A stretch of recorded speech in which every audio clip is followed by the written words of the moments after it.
السلام علیکم ورحمۃ اللہ وبرکاتہ۔ الحمدللہ وکفى وسلام علی عباده الذین اصطفى، اما بعد فاعوذ باللہ من الشیطان الرجیم، بسم اللہ الرحمن الرحیم۔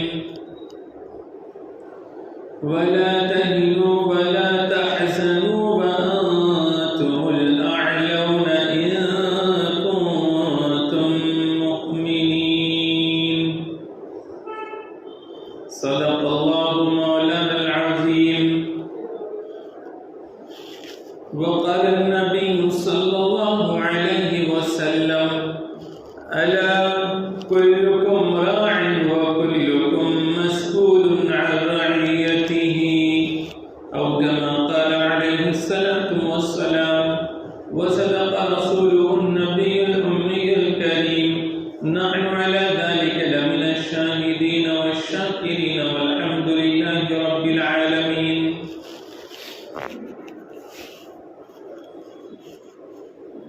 محترم بزرگوں اور دوستوں، اس وقت میں پورے ملک میں آزادی کا جشن منایا جا رہا ہے۔ ہمارے ملک کو انگریزوں کی غلامی سے آزاد ہوئے 75 سال مکمل ہو چکے، اور ان 75 سالوں کی آزادی کے بعد ایک مشن بنا کر، پالیسی بنا کر جگہ جگہ بلکہ گھر گھر ترنگا لہرایا جا رہا ہے، اور ریلیاں نکالی جا رہی ہے۔ خوشیاں ہی خوشیاں ہیں ہر طرف۔ ہم لوگ اور اس ملک کے اقلیت میں رہنے والے لوگ، مائنورٹی میں رہنے والے لوگ، اگرچہ کہ بہت سارے چیلنجز اور مشکلات اور پریشانیوں میں مبتلا ہے، لیکن اس کے باوجود یہ بھی خوش ہے۔ آزادی بہت بڑی نعمت ہے۔ اللہ تعالیٰ نے انسان کو جو بنایا ہے تو وہ محض اپنی عبادت کے لیے اور اپنی غلامی کے لیے بنایا ہے۔ ایک انسان کی فطرت میں اور اس کے مزاج میں یہ بات ہے کہ وہ اللہ کے سامنے اور اپنے پیدا کرنے والے کے سامنے جھکتا ہے، بلکہ اس کی غلامی میں اپنے لیے عزت محسوس کرتا ہے، فخر محسوس کرتا ہے۔ لیکن جب کبھی اسی کی طرح سے انسان صرف مال کے نشے میں، اقتدار کے نشے میں، طاقت اور قوت کے نشے میں گرفتار ہو کر دوسرے انسانوں کو جب وہ غلام بنانے کی کوشش کرتا ہے تو انسانی فطرت اس کو قبول نہیں کرتی۔ قرآن کریم میں بہت سے واقعات ایسے سنائے گئے ہیں کہ ظالم اور جابر بادشاہ گزرے، جنہوں نے اپنی رعایا کو اور اپنی عوام کو غلام بنانے کی کوشش کی، یہاں تک کہ انہوں نے مجبور کیا کہ وہ ان کی پرستش کرے، ان کو خدا تسلیم کرے اور ان کی غلامی میں زندگی گزارے۔ لیکن ان کا انجام بھی قرآن کریم میں بتایا گیا۔ قرآن کریم ہی نہیں بلکہ تاریخ کی کتابیں اٹھا کر دیکھیے تو آپ کو نظر آئے گا کہ بڑے سے بڑے ظالم حکمران آئے، قومیں آئی جنہوں نے دوسری قوموں کے اوپر ظلم شروع کیا، انہیں غلام بنانے کی کوشش کی۔ لیکن انسان کی فطرت ایسی ہے کہ غلامی کو کبھی برداشت نہیں کر سکتا۔ انسان آزاد پیدا ہوا ہے اور وہ آزاد ہی جینا چاہتا ہے۔ ہر انسان چاہتا ہے کہ اسے بولنے کی آزادی ہو، ہر انسان چاہتا ہے کہ وہ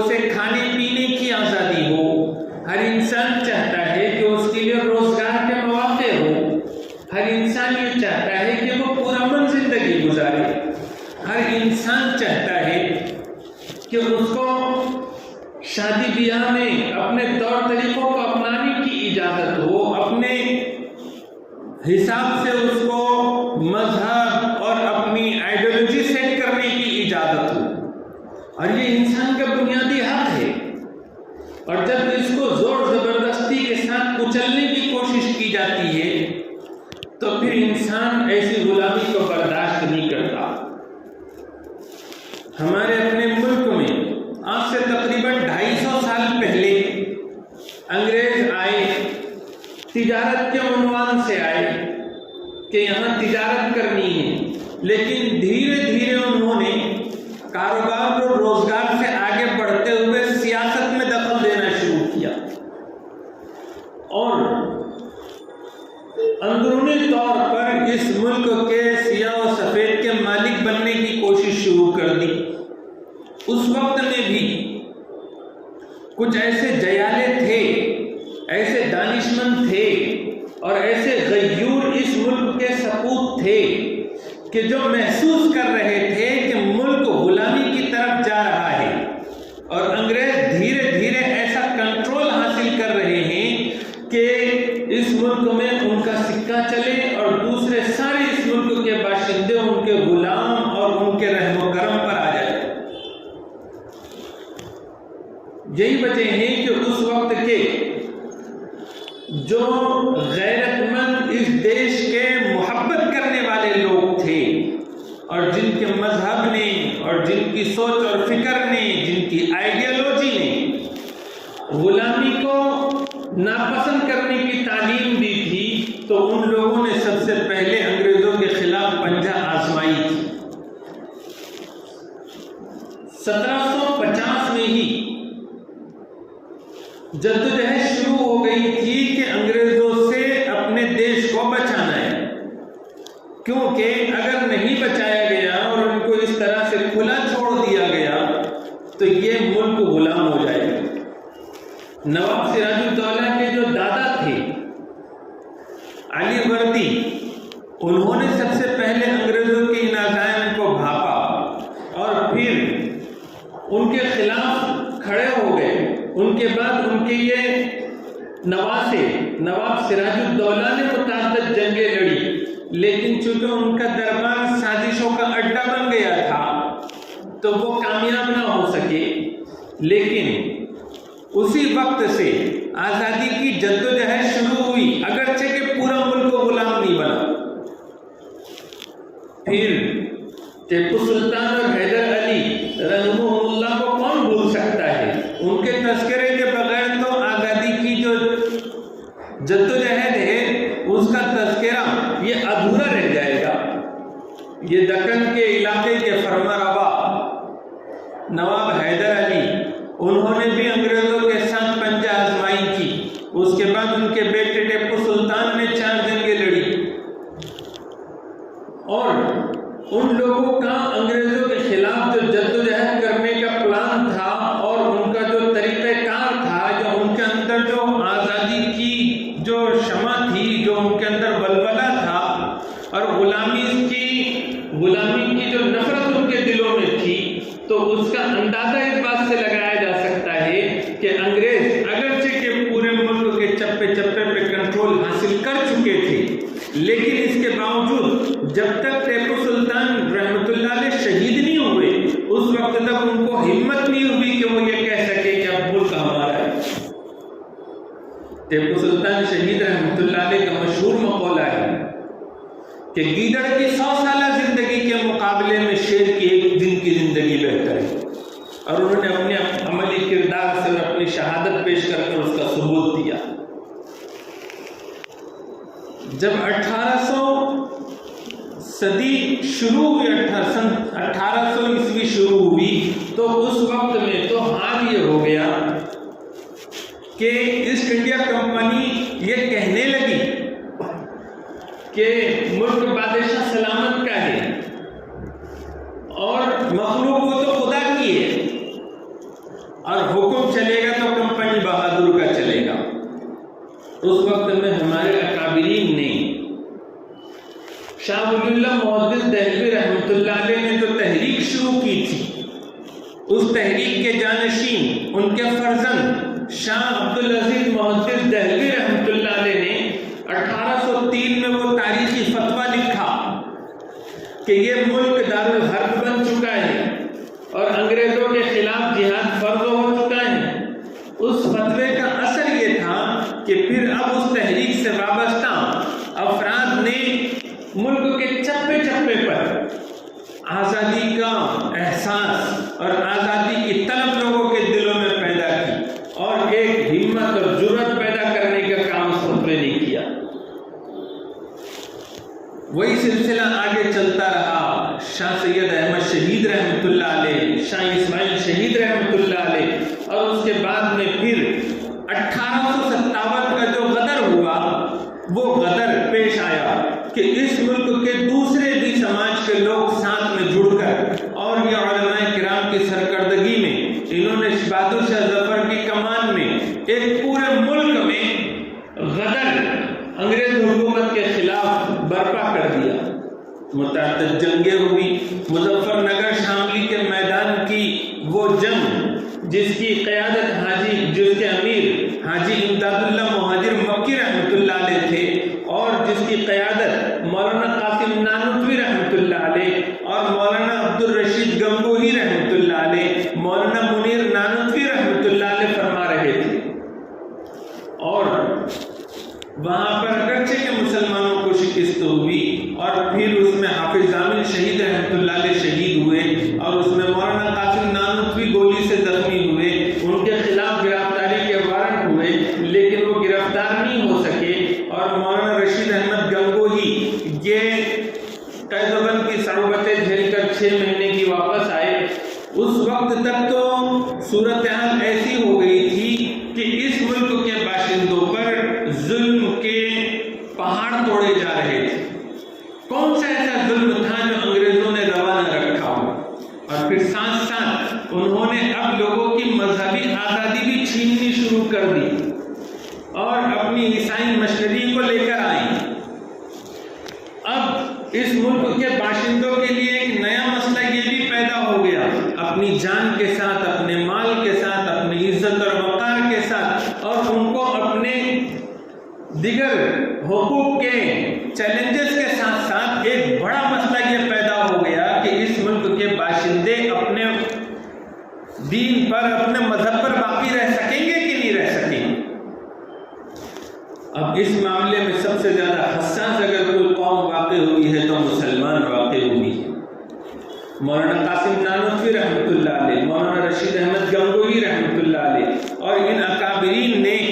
یہ مشورہ کیا کہ دین اور ایمان کے تحفظ کے لیے اور انگریزوں کے خلاف سربراہی کے لیے اور طاقت کو منظم کرنے کے لیے ایک تحریک شروع کی جائے۔ اس تحریک کا نام تحریک دیوبند رکھا گیا،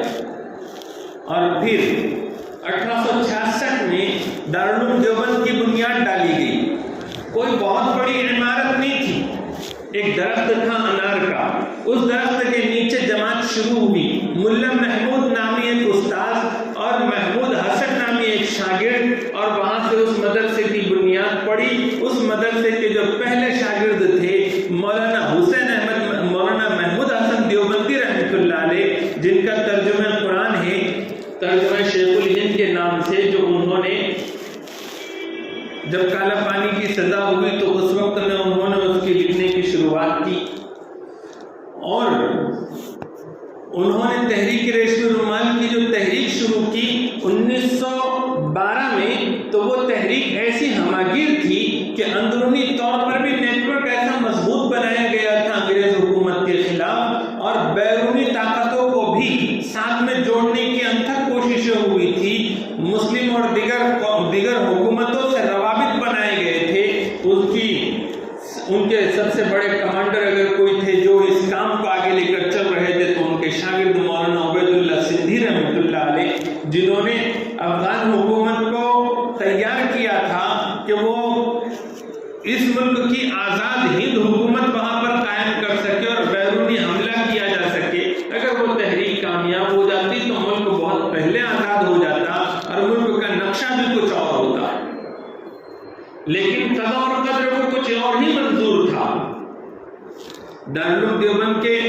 اس کے بعد بے شمار شاگرد رہے جو اس ملک کی آزادی کے لیے پروانہ وار اس ملک پر نچھاور ہوتے رہے، جیلوں میں گئے، شہید کر دیے گئے، اور انہوں نے ہر طرح کے خطرات کو مول لیا، عوامی تحریکیں شروع کی۔ یہ کام دارالعلوم دیوبند کے سپوتوں نے کیا۔ مولانا محمود حسن دیوبندی رحمۃ اللہ علیہ ترکی حکومت سے مذاکرات کے خاطر 2 سال مکہ مکرمہ میں قیام پذیر رہے۔ ایک خط کا افشا ہو گیا، شریف مکہ جو ترکی حکومت کا سخت خلاف تھا، خلافت عثمانیہ کا، اور ساتھ ساتھ میں اس ملک میں چلنے والی تحریک آزادی کا خلاف تھا، تو اس نے گرفتار کروا دیا اور پھر آپ کو کالا پانی کی سزا ہو گئی۔ لیکن ان کی سزا سے یہ تحریک نہیں رکی۔ اس ملک کے جو دوسرے باشندے تھے، جو اپنے اندر آزادی کی شمع جلائے ہوئے تھے، کوئی انسان غلامی کو پسند نہیں کرتا۔ آپ ہندوستان کی تاریخ اٹھا کر دیکھیں، اس ملک کے اندر جو فطرت پر باقی رہنے والے لوگ نظر آئیں گے، چاہے کسی بھی مذہب کے ہو، اور جو ایک آزادی والا مزاج رکھنے والے تھے، کسی بھی مذہب کے ہو، وہ آپ کو صف اول میں نظر آئیں گے اس ملک کی آزادی کے لیے، اور ہر طرح کی قربانی انہوں نے پیش کی۔ یہ جو ملک ہے بڑی جدوجہد کے بعد آزاد ہوا، کتنی خونی جنگیں ہوئی، کتنے میدان خون سے لالہزار ہو گئے، اور لاکھوں لوگوں کو تختے دار پر لٹکا دیا گیا، ٹرینوں سے پھینک دیا گیا، توپوں سے بھون دیا گیا، اور پھر کتنے ہی لوگوں کو قید و بند کی صعوبتیں اور جیلوں میں وقت گزارنا پڑا۔ انگریزوں نے اس ملک میں اپنی حکومت کو باقی رکھنے کے لیے اور اس کی عمر کو لمبی کرنے کے لیے کیا کچھ نہیں کیا۔ انہوں نے لالچ دی، انہوں نے ڈر اور خوف پیدا کیا، جیل کا ڈر پیدا کیا، موت کا ڈر پیدا کیا، ہر طرح کا ڈر اور ہر طرح کی کارروائیاں کی اس ملک کے باشندوں پر، تاکہ وہ ایک ڈر کی کیفیت میں آ جائے اور پھر حکومت کی بالادستی کو تسلیم کر لے۔ انہوں نے یہی نہیں کیا، یہاں کے لوگوں کو ان کے مذہب سے، ان کا مذہب بدلنے پر بھی مجبور کرنے لگے۔ انہوں نے یہاں کے سماجوں میں جو کہ گنگا جمنی تہذیب کہی جاتی تھی، ہندو مسلم ایکتا کو توڑنے کا کام کیا تاکہ ان کی حکومت کی عمر لمبی ہو سکے۔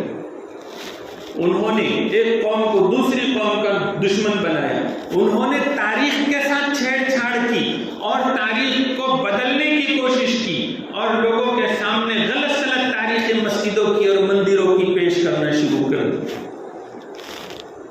انہوں نے ہر طرح کا حربہ استعمال کیا، لیکن کیا وہ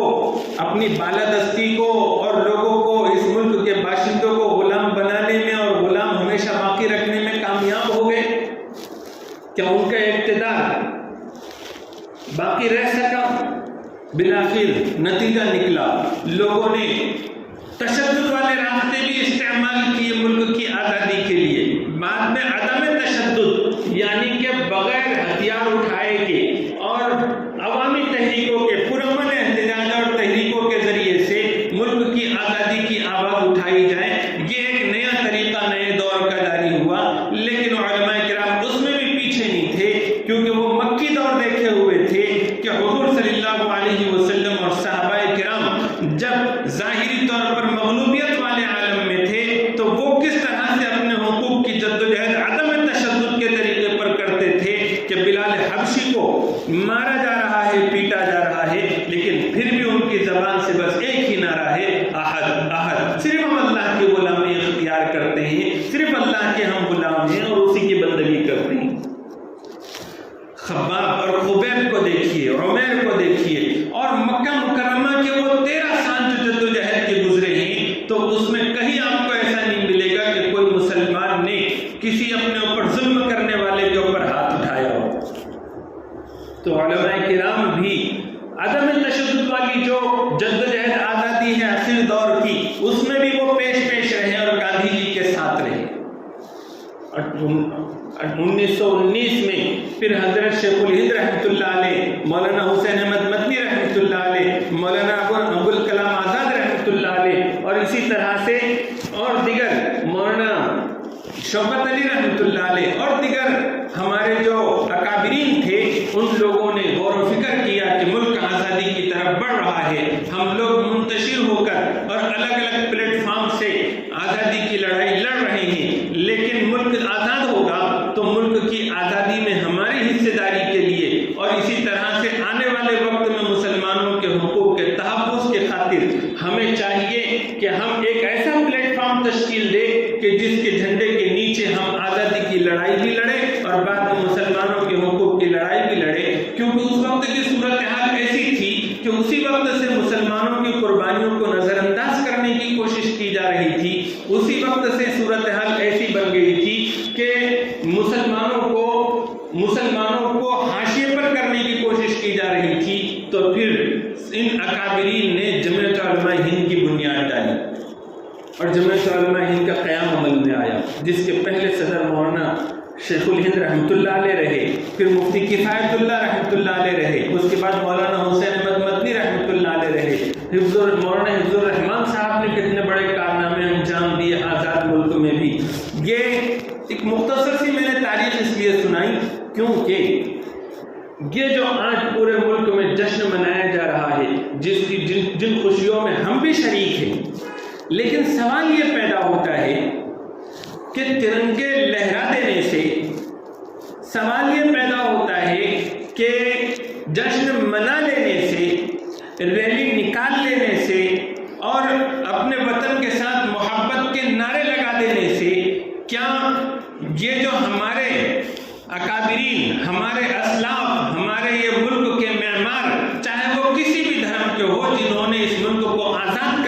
کرنے کے لیے اپنے خون کا بلیدان دیا، اپنی زندگی کے قیمتی لمحات کو اور اپنی خواہشات کو قربان کر کے انہوں نے جیلوں کو قبول کیا، پھانسی کے پھندوں کو قبول کیا، کیا ان شہیدوں کو اور ان آزادی کے ہیروؤں کو، جن کے نام کچھ کے ہم جانتے اور کچھ کو تو بالکل نہیں جانتے، تو کیا ان کے لیے خراج عقیدت یہی ہے بس؟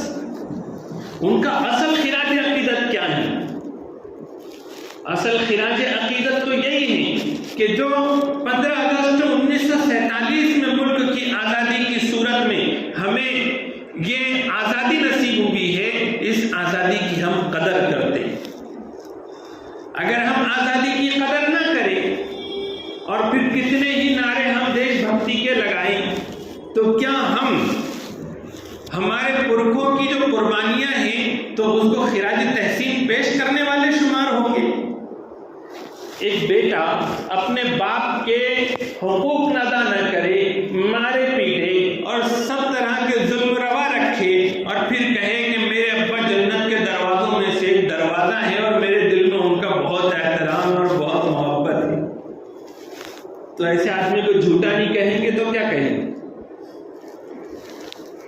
ایک کام اگر ہم کر لیں اس دیش کے واسی، 75 سال ملیں گے اس دیش میں بسنے والوں کو، اور 1947 سے پہلے اس ملک کے لوگوں کی تقدیریں، اس ملک کے بسنے والوں کے آنے والے حالات، یہ سب کنٹرول میں تھے برٹش گورنمنٹ کے، یہ سب کنٹرول میں تھے انگریزوں کے، یعنی اس ملک میں بسنے والوں کی تقدیر اگر کوئی لکھ رہا تھا ہوئے زمین پہ تو انگریز لکھ رہے تھے۔ انہوں نے اس ملک کے باشندوں کے حوالے کر دیا کہ تم اپنے مقدر کو چمکاؤ تمہارے ہاتھ سے، تم اپنے ملک کو سنوارو تمہارے ہاتھ سے۔ لٹا پٹا لیکن بہت سی خوبیوں والا یہ دیش جب اس ملک کے باشندوں کے ہاتھ میں آیا تو اب یہ 75 سال میں اس دیش میں بسنے والوں نے اس ملک کو کیا ترقی، اس دیش میں بسنے والوں نے اس ملک میں انگریزوں کی لگائی ہوئی آگ یعنی آپس میں نفرتوں کی آگ کو کتنا مٹایا، اس ملک کو لوٹ کر لے جانے والے انگریزوں نے جو کنگال کیا تھا اس دیش کو، ہم نے اس دیش کو کتنا مالا مال کیا، انگریزوں نے جو اس ملک کی تاریخ کو مسخ کرنے کی کوشش کی تھی یا اس کو بدل دیا تھا تو ہم نے اس کو کتنا درست کیا اور صحیح تاریخ کی معلومات کو کتنا عام کیا۔ اس ملک میں انگریزوں نے ایک بنیاد ڈالی تھی کہ انگریزوں کے لیے الگ قانون ہے اور یہاں کے بسنے والے کالوں کے لیے الگ قانون ہے۔ آپ اندازہ کریں گے کہ اس ملک میں بہت سے لوگ باہر سے آئے، انہوں نے اس دیش کو اپنا دیش بنایا اور یہاں حکومت کی، اس مٹی نے اور یہاں کے لوگوں نے انہیں اپنے سینے سے لگایا۔ کون سی ایسی چیز تھی کہ جس کی وجہ سے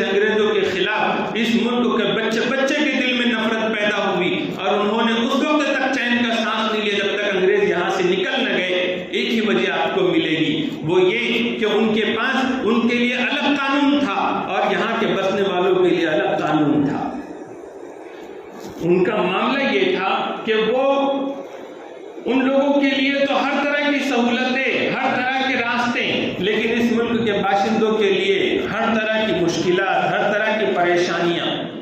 ٹیکس لگائے، لگان لگائے، لوٹ لیا اس دیش کو اور لوٹ کر لے گئے۔ اس ملک میں جو اونچ نیچ اور اس ملک میں جو الگ الگ قانون کی جو پرتھا انہوں نے قائم کی تھی، اس کو بدلنے میں ہم کتنا کامیاب ہوئے۔ ایک کانسٹیٹیوشن، ایک دستور اس ملک کے آزاد کرانے والوں نے 1950-51 میں جو ہم کو دیا، تو وہ جو آزادی کا جو دستور تھا اور اس ملک میں آزاد رہنے کے لیے جو سیکولر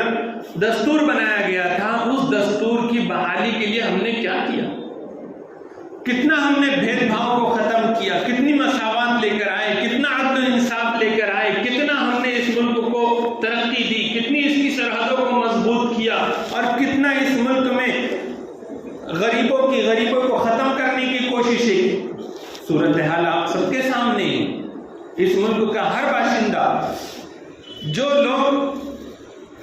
لوگ ختم نہیں کرنا چاہتے یہ ساری نفرتوں کو، وہ بھی اگر اپنے دل پر ہاتھ رکھیں تو وہ اس نتیجے پر پہنچیں گے کہ انہوں نے اس ملک کے اندر صرف تعصب اور بغض کی وجہ سے ہر طرح کے اس ملک کی بربادی کو قبول کرنے کا تہیہ کر لیا ہے۔ ورنہ حقیقت میں اس ملک میں اگر